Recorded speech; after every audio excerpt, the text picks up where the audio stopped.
Meron ditong bilihan ng ng mga sariwang isda sa harbor. So, samahan niyo ako, pumunta tayo doon kasi magagawa ako ng palabok.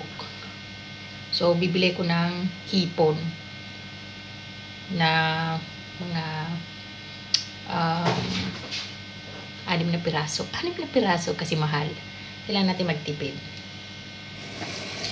Isamahan niyo ako mamaya. Maliligo lang ako.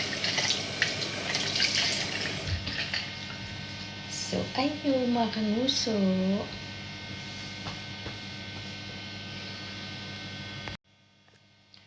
Hi mga kanguso. Good morning, good morning. Happy Saturday sa ating lahat, sa inyong lahat.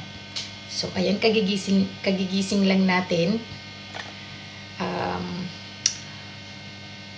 Pupunta ako ng Canterbury. Kukunin ko yung binili kong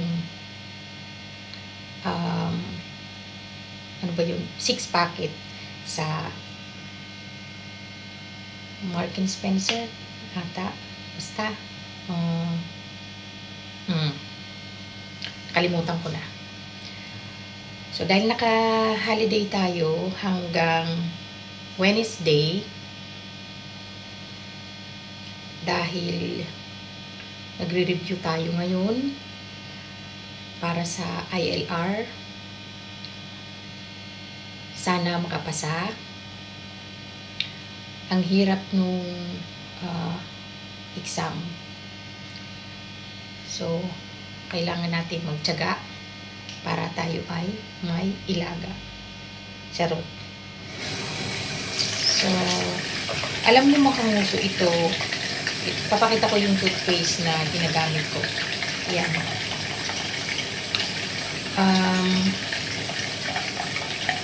Sabi, in 3 days,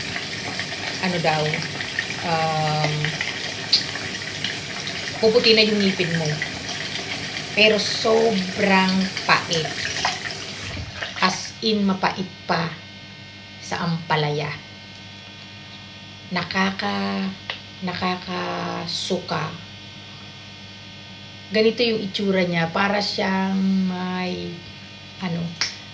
mga beads. Ganun. Tas, basta, yung bula niya parang, mabula pa siya sa sabon. Sa sabon na perla.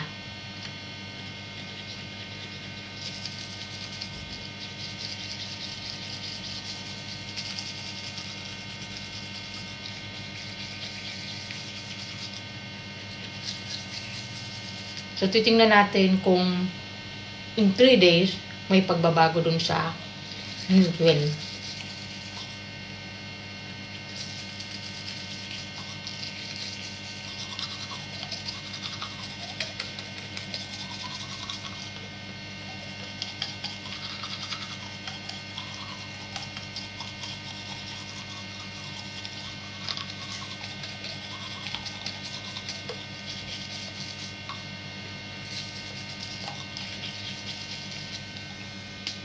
Ay!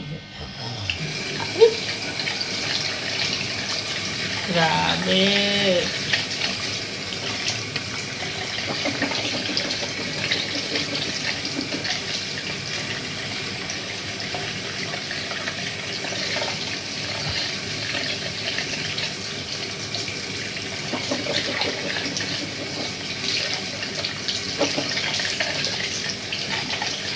Sobrang pait.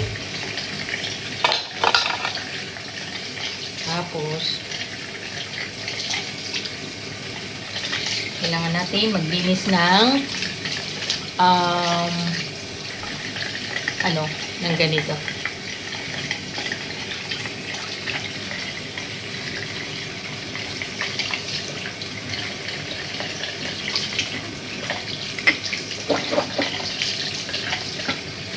Ng ating dila.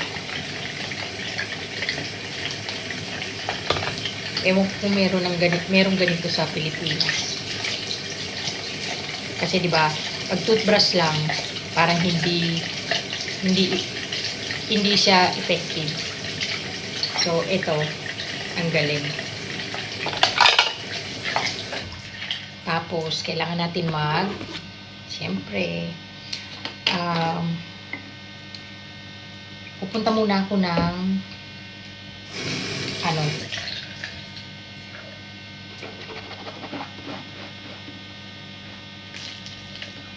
pupunta muna ako ng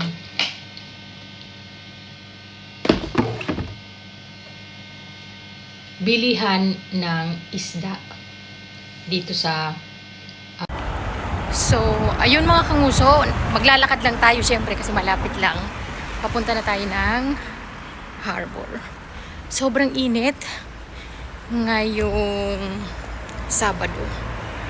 So, ayun, samahan niyo ako doon. So, ayun mga kanguso, tapos na tayo maligo. Ito ang ating pangrampa ngayong Saturday. Dahil pupunta tayo ng Canterbury. So, ayan. Itong damit na to, nabili ko lang ng 19 pounds sa TK Maxx. So, ayan. Ganda, di ba? Ang kulay nito ay green at saka yellow. Tapos, yung likod naman niya ay ayan. So, ayan. Magto-toner lang ako ng aking Peslac. So, tapos alis na ang mga kanguso nyo. Papuntang Canterbury. So, ayun mga kanguso, pupunta naman tayo ngayon sa Canterbury. So, samahan nyo ko.